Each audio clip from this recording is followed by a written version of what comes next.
Friend आज इस video में देखने वाले मॉडल पेपर के एमसीक्यू जो कि आपके आरपीएफ स्टाफ नर्स के एग्जाम के पॉइंट में से इंपॉर्टेंट है। तो वीडियो को बिना स्किप किए पूरा लास्ट तक देखिए। वीडियो अच्छा लगे लाइक शेयर सब्सक्राइब जरूर कर दे। अपन जो भी एमसीक्यू देखने वाले विद एक्सप्लेन और समझते हुए चलेंगे। चलिए हम लोग देखते हैं फर्स्ट क्वेश्चन।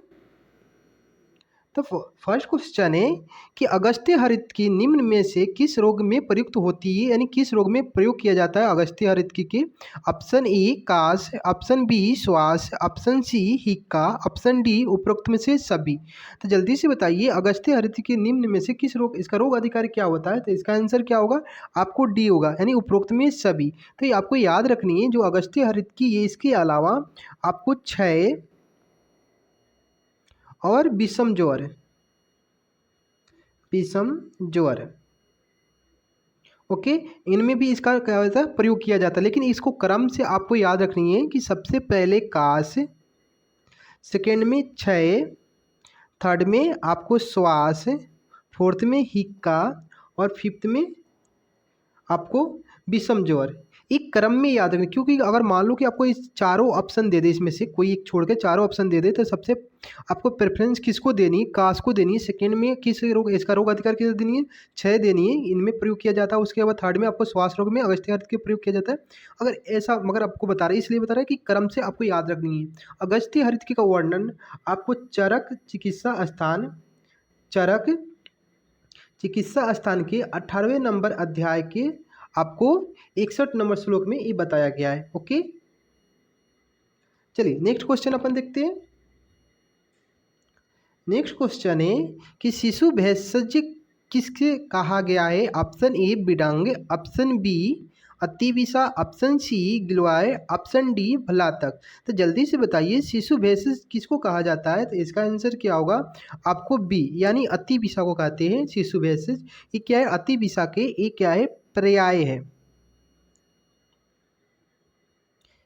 क्या है, पर्याय है। इसके अलावा भी पर्याय बताया गया है, आपको उसका नाम याद रखनी है। सुकल कंदा, सेकेंड पर्याय बताया गया है भंगूर, भंगूरा, ओके। और क्या है, शिशु भेषक। ये तीन पॉइंट जो इसका जो अतिविषा का जो पर्याय इंपॉर्टेंट है, तो आपको इसको याद रखनी है। इसके अलावा भी पर्याय होता है तो आपको याद नहीं रखनी है। बस ये तीन पर्याय जो शिशु भेषक के ये क्या है, इंपॉर्टेंट है, तो आपको याद रखनी है। उसके बाद सेकेंड पॉइंट आपको याद रखनी है, शिशु भेषज के बोटनिकल नेम क्या होता है। तो बोटनिकल नेम आपको याद रखनी है एकोनिटम, एकोनिटम, एकोनिटम हेट्रोफाइलम,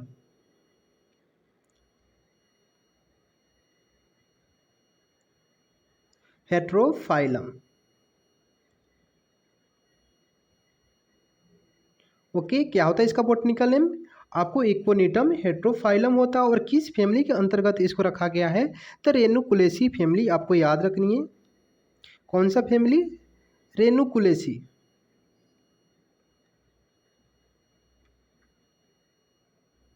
ओके। तो ये आपको याद रखनी है। अतिविषा का पर्याय क्या होता है, शिशु भेषज जो होता है, आपको शुक्ल कंदा होता है, भंगूर होता है। उसके बाद अगर बात करें इसका बोटनिकल नेम के बात करिए तो इकोनिटम हेट्रोफाइलम होता है। और इसका फैमिली के बात करते हैं रेनुकुलेसी फैमिली होता है। ओके, चलिए नेक्स्ट क्वेश्चन अपन देखते हैं।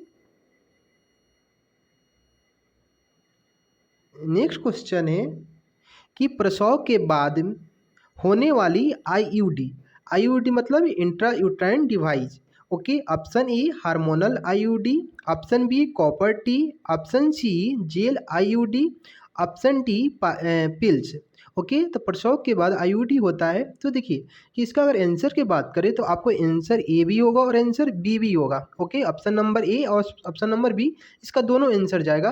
लेकिन अगर सबसे अगर इन चारों में से अगर ऑप्शन चूज करना कि इसका आंसर कौन होगा, तो आपको कॉपर टी लगाना है, ओके। क्यों लगाना है, चलिए हम इसको देखते हैं। पहले देखिए इंट्रा यूट्राइन डिवाइस के अगर फुल फॉर्म के पहले आप देख लेते हैं, तो आपको याद रखनी क्या होता है, इंट्रा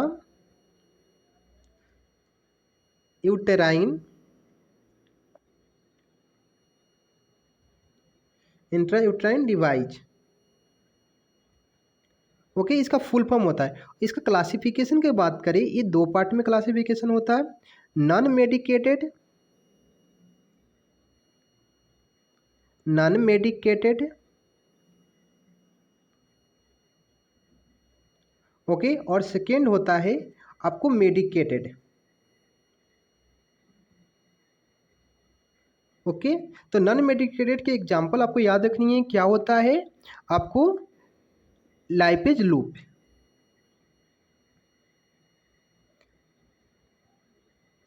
लाइपेज लूप, वो किसका एग्जांपल है, नॉन मेडिकेटेड आईयूडी की एग्जांपल क्या होता है, लाइपेज लूप होता है। और मेडिकेटेड की बात करें तो इसका दो पार्ट में डिवाइड होता है, एक एच के मतलब इसको एच लिख दे रहा हूँ और इसको सी, ओके, यानी हार्मोनल आईयूडी, और उसके बाद होता है आपको कॉपर आईयूडी, ओके। कॉपर, ये दो मेडिकेटेड कितने पार्ट में डिवाइड होता है, दो पार्ट में, हार्मोनल और आपको कॉपर आईयूडी। तो हार्मोनल के आपको एग्जांपल याद रखनी है, हार्मोनल के एग्जांपल क्या होता है, तो आपको इसका जैसे उदाहरण आपको याद रखनी है, प्रोगेस्टा सट्टा प्रोगेस्टा सट सट।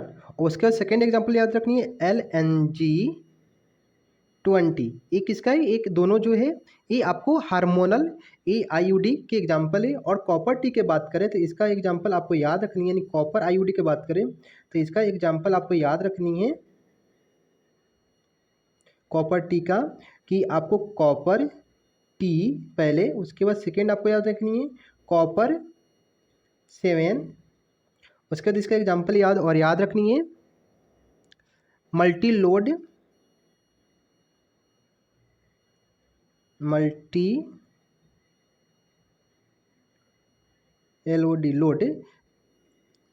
लोड 375 और 250, ये इंपॉर्टेंट एग्जांपल है कॉपर आईयूडी के।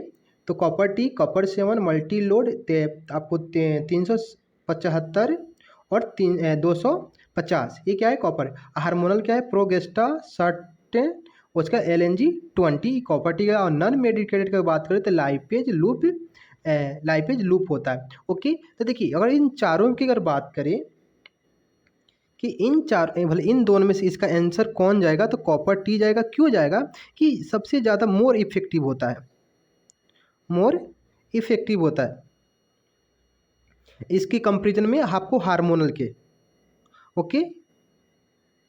हार्मोनल के इफेक्टिव में सबसे ज़्यादा किसका इफेक्ट ज़्यादा रहता है, कॉपर का रहता है, कॉपर आईयूडी के रहता है, इसलिए इसका आंसर दोनों में से किसका देनी है, आपको कॉपर टी लगानी है आंसर, ओके।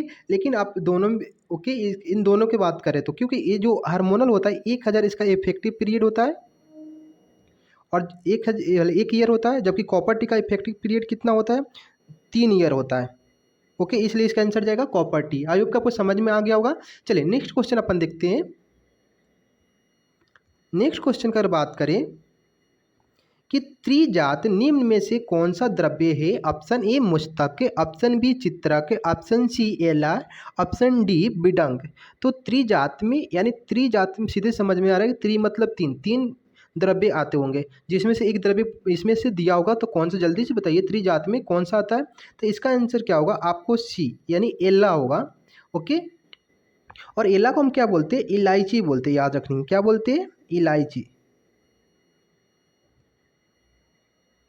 ओके। तो त्रिजात को आपको नाम याद रखनी है, एक तो हो गया आपको एला, सेकेंड आपको याद रखनी है इसमें कौन सा आता है, आपको त्वक, जिसे हम क्या बोलते हैं, दालचीनी, दालचीनी, तवा को क्या बोलते हैं, दालचीनी। थर्ड आपको याद रखनी है, आपको थर्ड याद रखनी है पत्रक, जिसे हम क्या बोलते हैं, तेज पत्र, ओके। ये क्या है, आपको त्रिजात है, तो ये आपका त्रिजात कौन सा होता है, एला होता है, तोवक होता है और पत्रक होता है, याद रखनी है। उसके बाद जो देखिए, उसके बाद आपको याद रखनी है, ये जो मुश्तक है, चित्रक है और बिडंग है, इसे हम क्या बोलते हैं, त्रिमद बोलते हैं, क्या बोलते हैं, त्रिमद, ओके। तो आपको याद रखनी है त्रिमद कौन कौन सा होता है, मुस्तक, चित्रक और बिडंग क्या होता है, त्रिमद होता है, जबकि एला, तोअक और पत्रक क्या होता है, त्रिजात होता है। अब एक चीज़ और याद रखनी है कि त्रिजात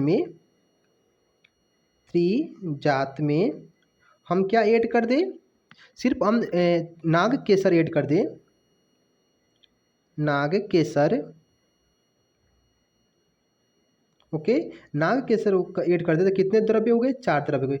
और इसे हम क्या बोलते हैं, चतुर्जात बोलते हैं, इसे क्या बोलते हैं, चतुर्जात, चतुर्जात। ओके, आई होप कि सब समझ में आ गया होगा। ओके, चलिए नेक्स्ट क्वेश्चन अपन देखते हैं। नेक्स्ट क्वेश्चन है कि लघु पंचमूल या क्षार शिलाजतु का प्रयोग निम्न में से किस रोग में किया जाता है। ऑप्शन ए प्रमेय, ऑप्शन बी मूत्रकृच, ऑप्शन सी गुल्म, ऑप्शन डी ज्वर। तो जल्दी से बताइए लघु पंचमूल यौछ और शिलाजतु का प्रयोग निम्न में से किस रोग में करते हैं। तो इसका आंसर क्या होगा, आपको बी यानी मूत्रकृच में इसका प्रयोग किया जाता है। ओके, चलिए नेक्स्ट क्वेश्चन अब देखते हैं।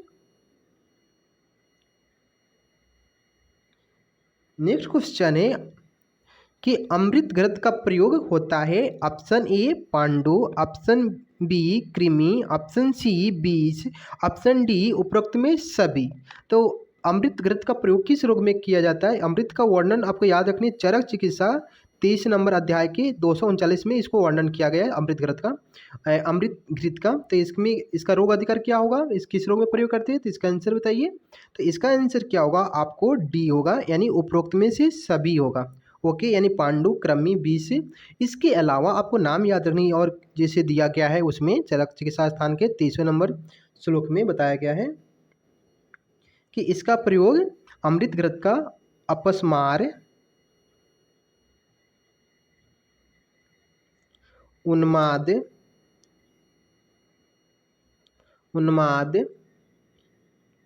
उसके बाद आपको उदर रोग,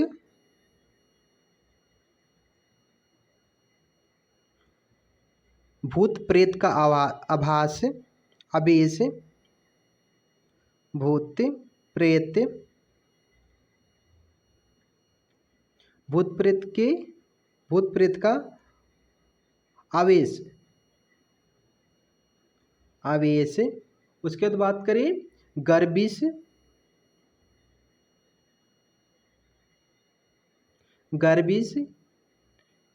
गोल्म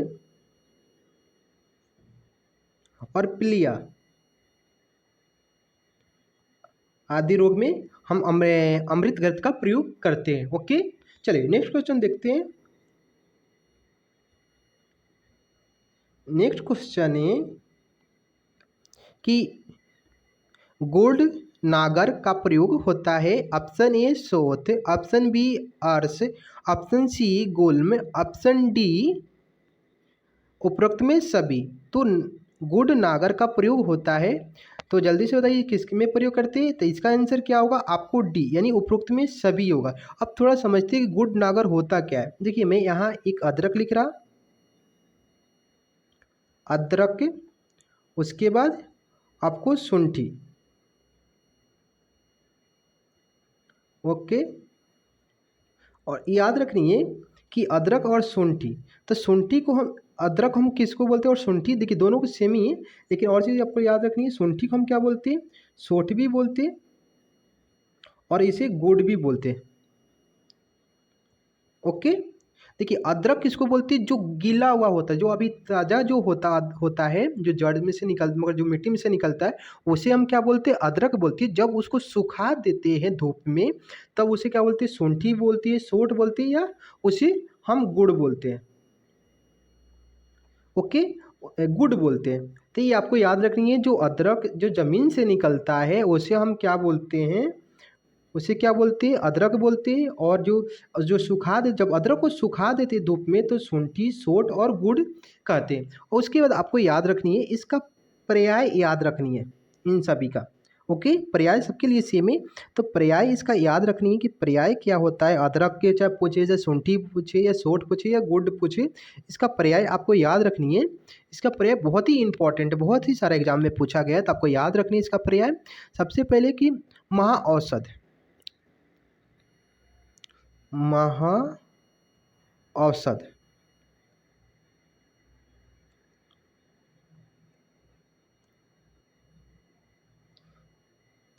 औषध। ओके, सेकेंड पर्याय आपको याद रखनी है विश्व भेषज, विश्व भेषज।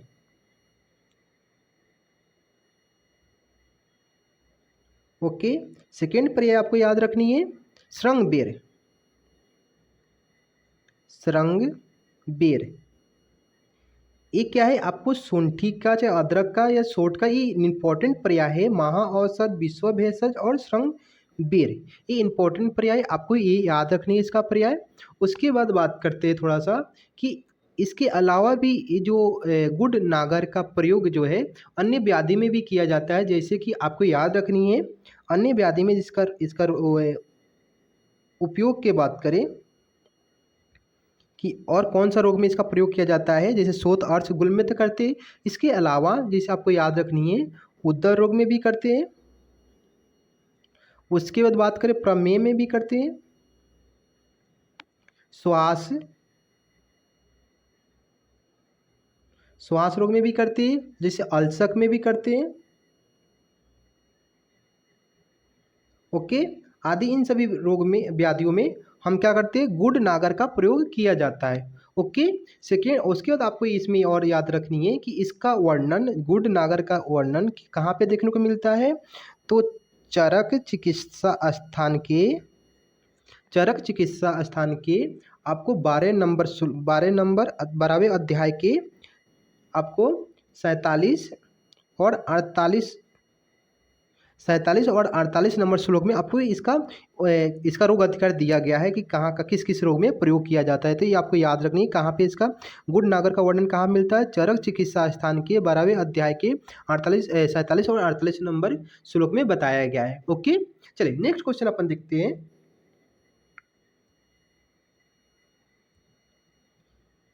नेक्स्ट क्वेश्चन है कि पंचगव्य घृत कौन से रोग में प्रयोज्य है, यानी प्रयोग किया जाता है कि पंचगव्य घृत का रोग अधिकार क्या है।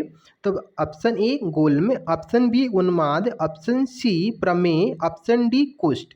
तो पंचगव्य घृत का प्रयोग किस रोग में करते हैं, देखिए इसका आंसर तो इसमें दिया नहीं है, लेकिन मैं बता रहा हूँ कैसे। इसका आंसर उन्माद होगा। कैसे होगा मैं उसको थोड़ा सा समझते हैं। सबसे पहले आपको याद रखनी है कि पंचगव्य घृत और महागव्य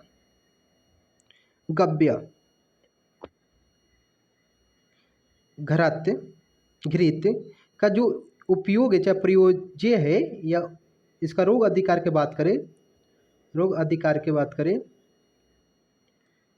ओके, तो रोग अधिकार की बात करें तो ये इन दोनों का प्रयोग अपन अपस्मार में करते हैं। अपस्मार, उसके बाद कमला,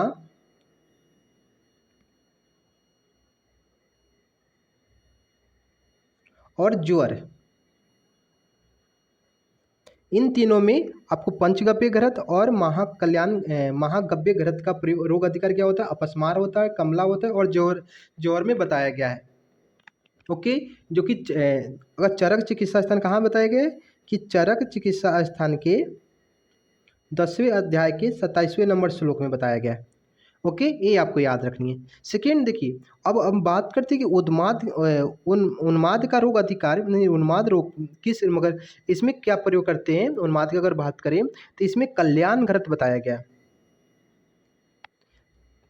कल्याण घृत, उसके बाद महाकल्याण घृत,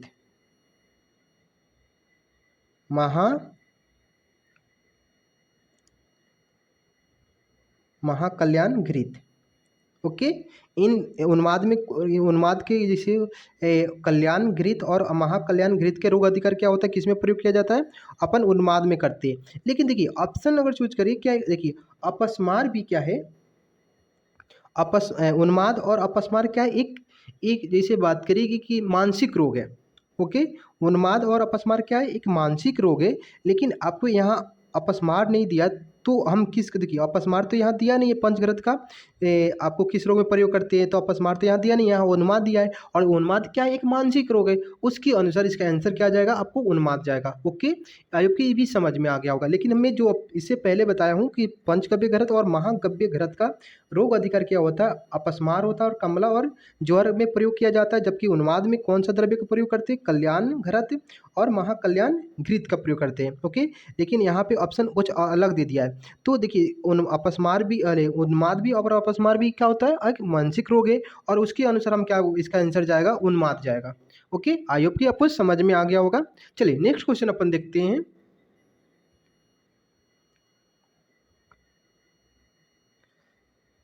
नेक्स्ट क्वेश्चन है, कंठकारी घृत प्रयुक्त होता है, ऑप्शन ए गुल्म, ऑप्शन बी कास, ऑप्शन सी प्रमेय, ऑप्शन डी कुष्ठ।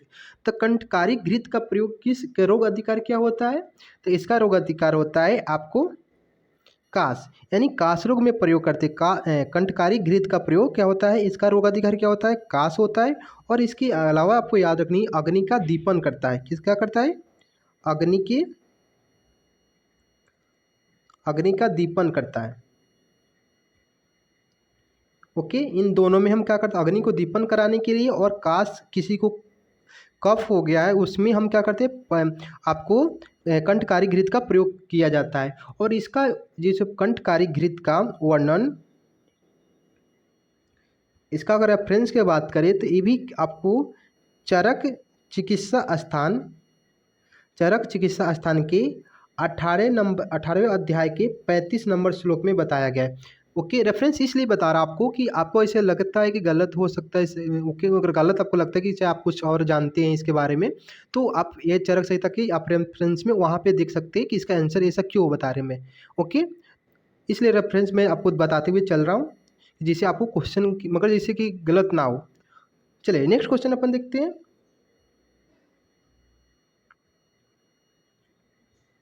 नेक्स्ट क्वेश्चन है, निम्न में से किस रोग में दंत अरिष्ट का प्रयोग होता है, ऑप्शन ए ज्वर, ऑप्शन बी अतिसार, ऑप्शन सी अर्श, ऑप्शन डी रक्तपित्त। तो दंत अरिष्ट का प्रयोग किस में किया जाता है, तो इसका आंसर क्या होगा, इसका आंसर होगा आपको सी, अर्श में किया जाता है। तो एक नंबर में आपको अर्श याद रखनी है, सेकेंड नंबर पे आपको याद रखनी है ग्रहणी। ओके। थर्ड पे याद रखनी है पांडु, और फोर्थ पे याद रखनी है आपको अरुचि। ओके। ये इसका दंत अरिष्ट का ये रोग अधिकार बताया गया है कि सबसे जो कि क्रम इसलिए लिख रहा है कि जो चरक संहिता का जो श्लोक है, कोटेशन है, इसी क्रम में दिया है। सबसे पहले दिया है अर्श दिया है, सेकंड में ग्रहणी दिया है, थर्ड में पांडु दिया, और फोर्थ में अरुचि दिया। इसके अलावा भी दिया है, लेकिन ये चार इंपॉर्टेंट आपको याद रखनी है कि दंत्य अरिष्ट का प्रयोग अर्श में भी करते, ग्रहणी में भी करते, पांडु रोग में भी करते, और अरुचि के लिए भी हम इसका प्रयोग करते हैं। इसका भी अगर रेफरेंस की बात करें तो चरक चिकित्सा स्थान के, चरक चिकित्सा स्थान के आपको 14वें अध्याय के 147 नंबर श्लोक में बताया गया है। ओके। तो ये आपको याद रखनी है। देखिए अगर मान लो कि अर्श दिया, ग्रहणी दिया, पांडु दिया, अरुचि दिया, तो आपको आंसर कौन लगानी है, अर्शी लगानी है, क्योंकि इसका आंसर क्योंकि अगर श्लोक का कोटेशन देखिए आंसर तो चारों होगा, लेकिन इन चारों में से अगर एक ऑप्शन आपको चॉइस करनी है तो क्या लगानी है, अर्श चॉइस करनी है। अगर अर्श नहीं दिया होगा तो सेकेंड ऑप्शन आपको किसको चॉइस करनी है, आपको ग्रहणी करनी है। ऐसा मैं इसलिए सबको बता रहा। ओके। चलिए नेक्स्ट क्वेश्चन अपन देखते हैं। नेक्स्ट क्वेश्चन है कि शोथ रोग में निम्न में से प्रयोग होता है, ऑप्शन ए चंदन आदि तेल, ऑप्शन बी अमृत घृत, ऑप्शन सी गुडाइक, ऑप्शन डी लक्ष्य आदि गुगलू। तो शोथ में किसका प्रयोग करते हैं, तो इसका आंसर होगा आपको सी यानी गुड आइक में हम इसका शोथ के लिए प्रयोग करते हैं। ओके, गुड़ाई को हम शोथ रोग में प्रयोग किया जाता है। चलिए नेक्स्ट क्वेश्चन अपन देखते हैं। सीतोपलादी चूर्ण किस रोग की औषधि? ऑप्शन ए ज्वर, ऑप्शन बी रजक्षमा, ऑप्शन सी प्रमेह, ऑप्शन डी रक्तपित्त। तो सीतोपलादी किस में प्रयोग किया जाता है? मैंने बहुत सारी वीडियो में इसे बता चुका हूँ। तो इसका आंसर क्या जाएगा? आपको बी जाएगा, रजक्षमा जाएगा। लेकिन इसके अलावा भी आपको लिख दे रहा नाम, आपको याद रखनी है। जैसे सीतोपलादी चूर्ण का रोग अधिकार की अगर बात करें तो काश, श्वास, प्रतिस्याय,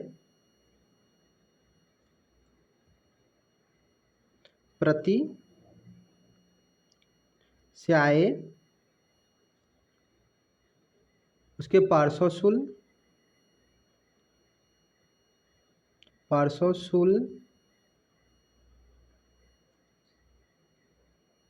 ज्वर, अग्निमंद,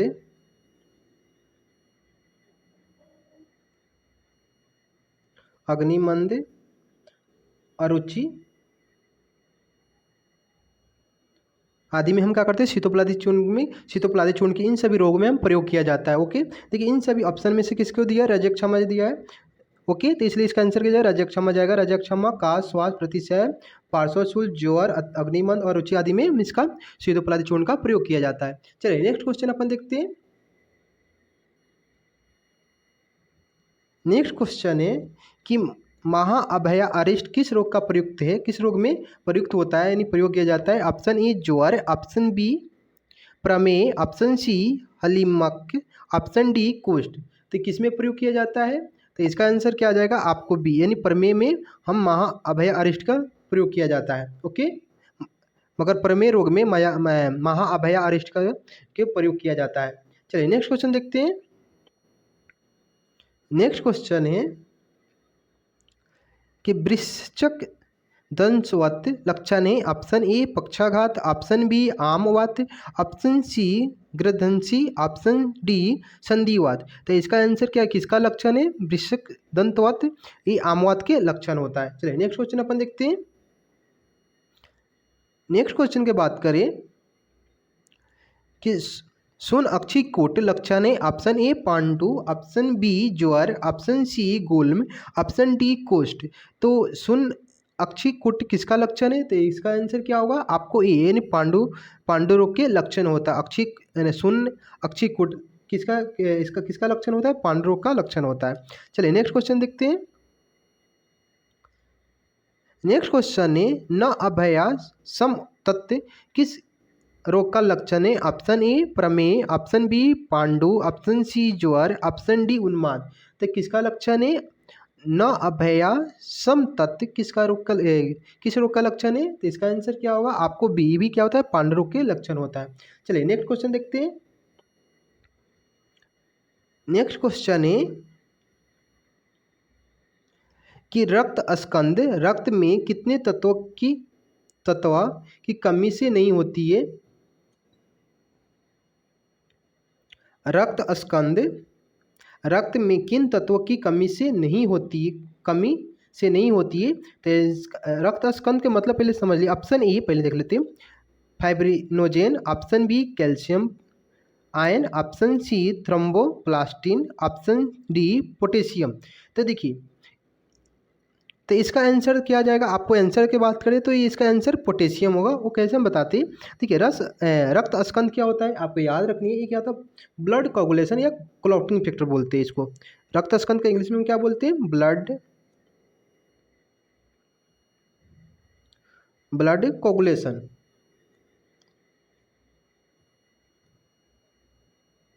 ओके, या क्लॉटिंग फैक्टर।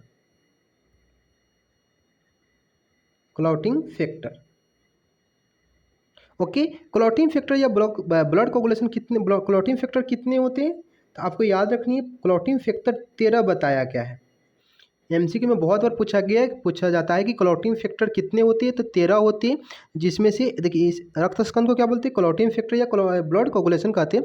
जिसमें से क्या होता है कि आपको फाइब्रिनोजेन, कैल्शियम आयन, थ्रोम्बोप्लास्टिन तो प्रेजेंट होते हैं, लेकिन पोटेशियम नहीं होता है। ओके, तो किसके कमी से नहीं होगा? आपको क्लोटिंग फैक्टर यानी रक्त स्कंद रक्त में किन तत्वों की कमी से नहीं होती है? तो पोटेशियम से नहीं होती। बाकी सबसे जितने भी, अब मैंने यहाँ 3 ऑप्शन में दिया है, और बाकी जैसे आपको ये 10 और याद रखनी, सर्च कर लेना आप गूगल पे, मिल जाएगा वहाँ पे कि क्लोटिंग फैक्टर कौन कौन सा था, वो आप नाम याद कर लेंगे, इंपॉर्टेंट है। तो आप ओके, तो लेकिन ये क्या पोटेशियम इसका नहीं होगा। ओके, चलिए नेक्स्ट क्वेश्चन देखते हैं।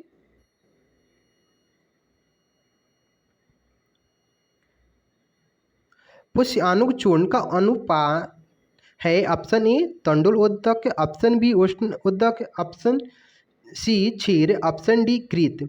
तो पुष्याणु चूर्ण का अनुपात क्या होता है? तो इसका आंसर क्या होगा? इसका आंसर आपको ए होगा, यानी तंडुल उदक होता है। और एक और याद रखनी है कि मधु भी होता है। ओके, मधु और तंडुल उदक क्या होता है? पुष्याणु चूर्ण का अनुपात होता है। और एक पॉइंट आपको ये चीज़ याद रखनी है कि पुष्याणु चूर्ण का उपयोग यार चाहे किस रोग में प्रयोग करते हैं, किस रोग में हम इसका प्रयोग किया जाता है। तो देखिए, देख पुष्याणु जो चूर्ण होता है, ये जैसे आर्स आर्स अतिसार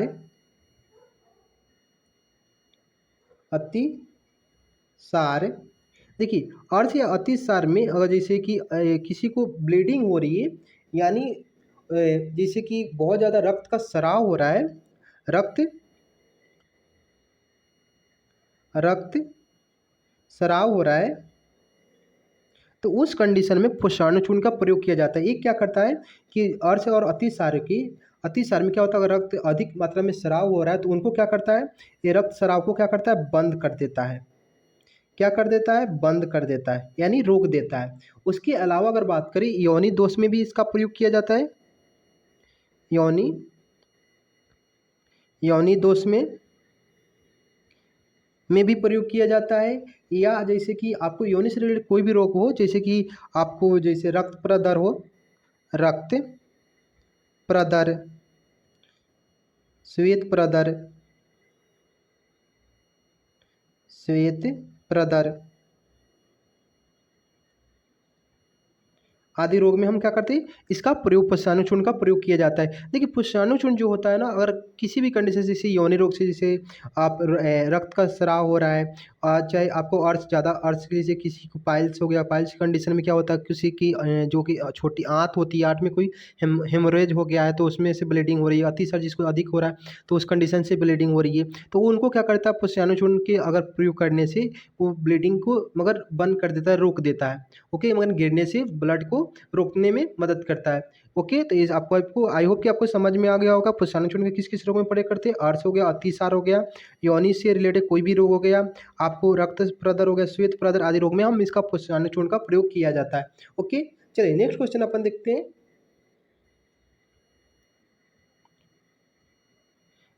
नेक्स्ट क्वेश्चन है कि रसांजन तंडुल उदक किस रोग में प्रयोग होता है? ऑप्शन ए ज्वर, ऑप्शन बी गुदपाक एवं प्रदर, ऑप्शन सी गुल्म, ऑप्शन डी उन्माद।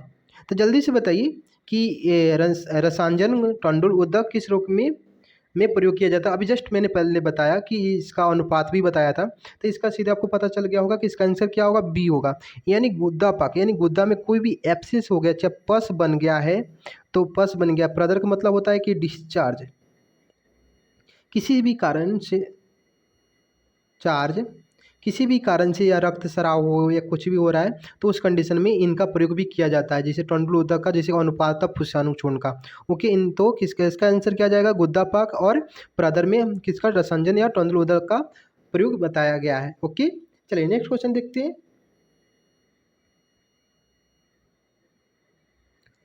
संक्षिप्त क्रिया योगे कहाँ से लिखा गया है? ऑप्शन ए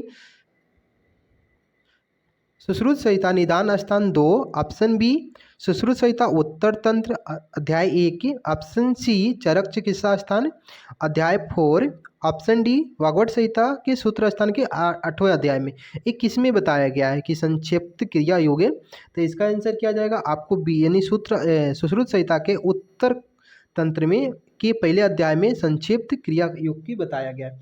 नेक्स्ट क्वेश्चन अपन देखते हैं।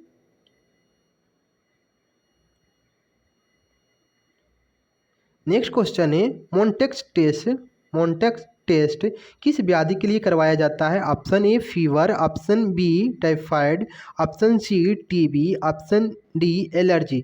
तो मोन्टेक्स टेस्ट किस में कराया जाता है? ये क्या करते हैं, हाथ की जो स्किन होती है, जो ये हाथ है, हाथ हाथ की जो स्किन होता है उसमें क्या करते हैं, एक इंजेक्शन देते हैं पैथोलॉजी लैब वाले। ओके, और उसको सर्कल बना देते हैं। ओके, तो मोन्टाक्स से किस टेस्ट के लिए किया जाता है? टीबी को जांच के लिए हम मोन्टेक्स टेस्ट किया जाता है। ओके, चलिए नेक्स्ट क्वेश्चन देखते हैं।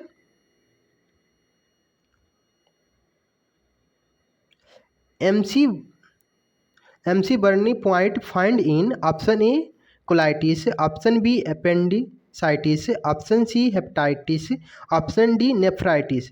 तो एमसी बर्नन जो पॉइंट है, एक फाइंड कहाँ पे किया जाता है? इसका आंसर क्या होगा? फाइंड इन अपेंडिसाइटिस में किया जाता है। देखिए, जो एक इंसान की एब्डोमेन हो गया, मान लो यहाँ क्या होता है, एक नाभि होता है, और क्या है, ये थाई हो गया। तो इस बीच वाले जो रीजन होता है, मनी यानी इधर वाला का बात करें, एंटीरियर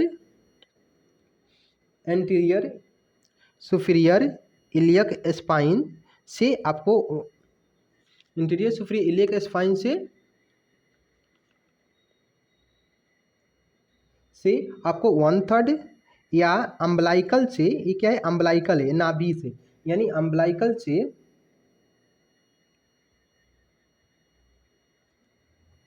अम्बलाइकल से आपको 2/3 कि जो बीच इन इधर से एंटीरियर सुपीरियर इलियक स्पाइन और अम्बलाइकल से 2/3 के बीच वाला जो पॉइंट बनता है उसी को हम क्या बोलते हैं? एमसी बर्नर्ड पॉइंट कहते हैं।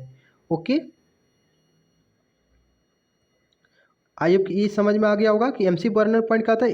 एंटीरियर सुपीरियर इलियक स्पाइन से 1/3 और एम्बलाइकल से 2/3 की ये दोनों के बीच में जो एक जंक्शन बनता है, जिस पॉइंट पे बनता है, उसे हम क्या बोलते हैं? एमसी बर्नर पॉइंट कहते हैं। और वहाँ पे हम क्या फाइंड करते हैं? अपेंडिसाइटिस की पेशेंट को, मगर जैसे कि अपेंडिक्स है कि नहीं है, यानी वहाँ पे बहुत ज़्यादा पेन होता है। जैसे इस वाले रीजन पर अगर आप किसी को अपेंडिक्स फाइंड कर रहे हैं तो उसको बहुत ज़्यादा पेन होगा। ओके, चलिए नेक्स्ट क्वेश्चन देखते हैं। नेक्स्ट क्वेश्चन है Trendelenburg sign find in option A jaundice, option B weakness of abductor muscle, option C fever, option D facial paralysis. तो जो ट्रेंडबर्ग साइन किस में फाइंड किया जाता है? तो इसका आंसर क्या होगा? आपको बी होगा। ओके, तो इसका आंसर क्या होगा? बी होगा, abducent of hip, of the hip. ये हिप रीजन पे से देखने को मिलता है sign. Okay, weakness of the abducent of the hip, hip जो है ज्वाइंट होता है वहाँ पे ये साइन आपको देखने को मिलता है। चलिए नेक्स्ट क्वेश्चन देखते हैं। नेक्स्ट क्वेश्चन है cogwheel rigidity found in which disease? Option A jaundice, option B Parkinson, option C facial paralysis, option D sciatica. तो काउ विल रिजिडिटी किस डिजीज में फाइंड करते हैं, किसमें साइन देखने को मिलता है? तो इसका आंसर क्या होगा? आपको बी पार्किंसन डिजीज में ये देखने को मिलता है, ये साइन आपको काउ विल रिजिडिटी। ओके, चलिए नेक्स्ट क्वेश्चन देखते हैं। नेक्स्ट क्वेश्चन है which year universal immunisation has been started in India? मगर यूनिवर्सल इम्यूनाइजेशन किस इंडिया में कब स्टार्ट हुआ था? तो इसका आंसर क्या होगा? इसका आंसर आपको बी होगा, यानी 1985 में यूनिवर्सल इम्यूनाइजेशन आपको स्टार्ट किया गया था। लेकिन यही पे क्वेश्चन आ जाए, एक्सपांडेड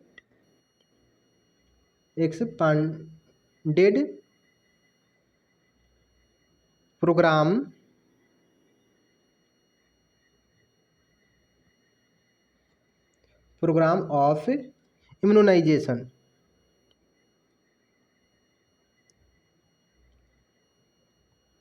ओके, ई कब मानी EPI।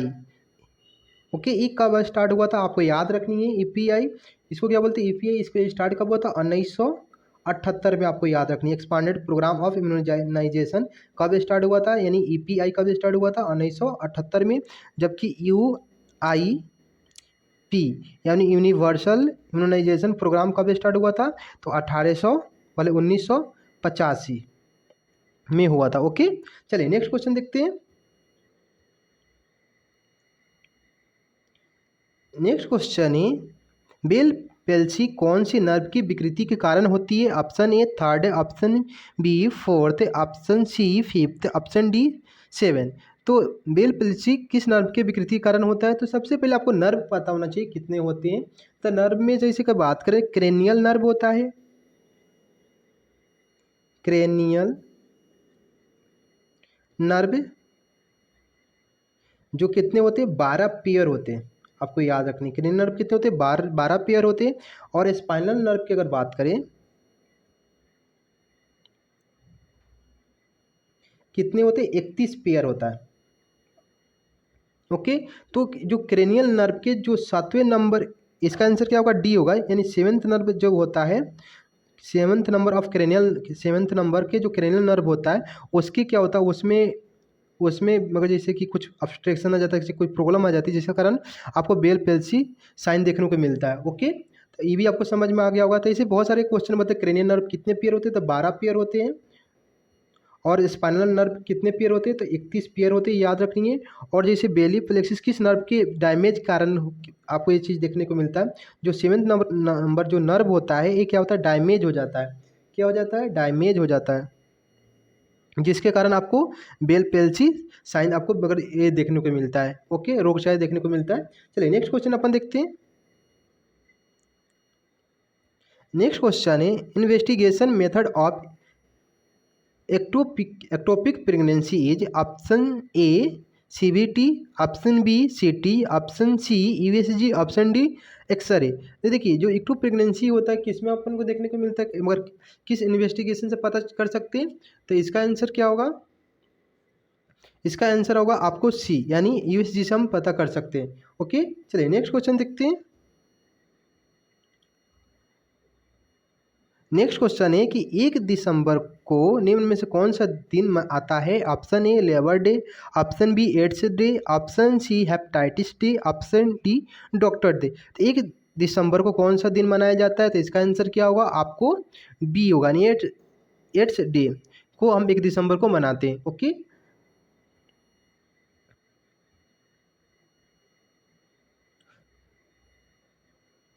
Thank you. आपको वीडियो कैसा लगा आप कमेंट सेक्शन में बता सकते हैं। वीडियो अच्छा लगा लाइक शेयर सब्सक्राइब जरूर कर दें। ओके, मिलते हैं फिर नेक्स्ट वीडियो में। Thank you.